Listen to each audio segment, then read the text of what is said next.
Yes, I'm outside the San Mateo County Jail right behind me here. This is in Redwood City, Marcus and Laura. And I just spoke with the defendant, Chung Li Zhao. He is 66 years old. We spoke in Mandarin because he doesn't speak very much English or hardly any English at all. He was very calm. I told him who I was. He was willing to meet with me and speak with me. He also seemed a little bit anxious, more like he had questions about the procedure, the process, what happens in jail, what happens next in terms of the legal process. I did ask him about killing 7 people and shooting 8 on Monday, and he admitted that he did do it. And I asked him about why, and he did talk about that he felt that he had undergone years of bullying. He had lots of concerns, long work hours, overworked, and he brought those up, and he says those were not addressed. He is aware that he is in custody because of these murder charges. He described to me that he believes that he suffers from some sort of mental illness. He struggled with that for a while, and he says on Monday he was not in his right mind. I also spoke to him about his family. He says he has a wife here that he was living with in Half Moon Bay, and he has a 40-year-old daughter who lives overseas in China. He said he did write a note during his arrest, right before his arrest on Monday. After the shootings, he said he drove to the sheriff's substation in Half Moon Bay to surrender. He wrote a note in his car. He looked through the front doors of the substation and saw no one there. And then after a couple of hours, he noticed as he was sitting in his car, people, looks like a police, a detective, kind of taking notes, taking his license plate down, checking out his car, looking in the car, looking at him. And he was like, "You can arrest me now. This is me." And he said after that, after a few more minutes, finally the car was surrounded, and he was taken into custody. So that's the latest I got. We had a limited time. We could only speak for about 15 minutes, and we spoke in Mandarin the entire time. But he says he's been in the U.S. for about 11 years now. He has a green card, and he purchased the weapon used in the killings on Monday in 2021.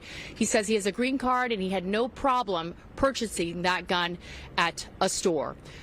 So that is the latest here. Of course, I'll have a lot more about our conversation tonight in our evening newscast starting at 4:30. But that's the latest from the county jail in Redwood City. Marcus and Laura, back to you. And Janelle, before you go, I just want to ask, did he show remorse for this shooting? Did he apologize for anything?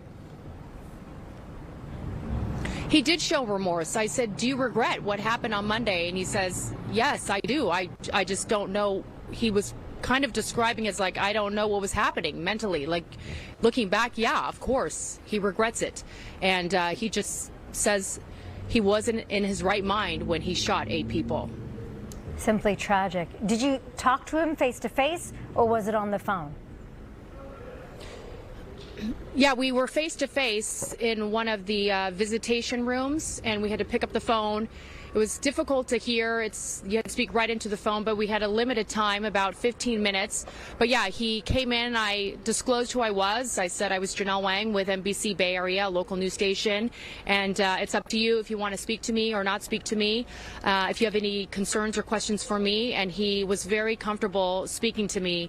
And I think it's because I spoke Mandarin. So, he says there's nobody really speaking Mandarin at the jail. There was a translator in court yesterday, so I think he just wanted to maybe talk to somebody who could understand him and also speak the same language. So that's why he allowed me to do the interview. And does he really realize what he's facing now?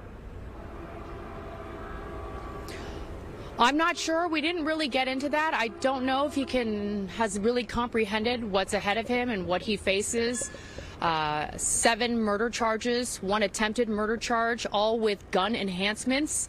I am not sure. We didn't get to that point yet because our time was cut off, that the district attorney is seeking life in prison without the possibility of parole or possibly the death penalty. That will be determined in the coming months by the district attorney, Stephen Wagstaff. But we didn't get to that point, but I don't think, he's been there, he says, for 4 days now, and he is just trying to figure out what happens next, what happens day to day inside the jail. You know, there's nobody there inside the jail that he's met that speaks Mandarin, so he had a lot of questions too about the process and what comes next for me as well. And we spoke for about 20 minutes, 15-20 minutes, and then our time was cut off. Really fascinating to hear what he had to say. Janelle Wang with an exclusive interview with a suspected gunman in the Half Moon Bay shootings. We know you're going to have a lot more tonight for our 4:30, 5 o'clock, and 6 o'clock newscast. We'll let you get to work on that. Thank you so much, Janelle.